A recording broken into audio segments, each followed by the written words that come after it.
गई। नवरात्र के महीना में कोनो मेहरारू अपना मर्द के बोलौले बा कुछ करे खातिर ना, तोहर निगाह तो कुछ और रहे। मेहरारू बोलौस कल से जी कल नवरात्र चढ़े वाला बा, आज से 9 दिन खट गया तो लंबे डारा काहे बोले नवरात्र में साफ सफाई चाह मेहरारू अगर सुना कल नवरात्र चढ़े वाला बा, एगो हमार फरमाइश बा। फरमाइश का बा बैठल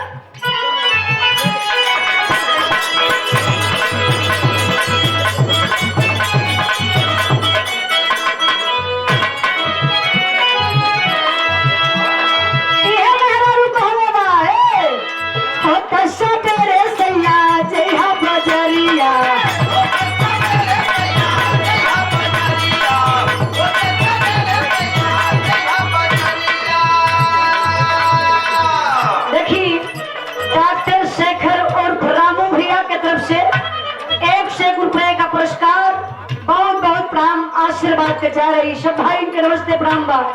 लेकिन कहना है क्या होते सपेरे सैया जय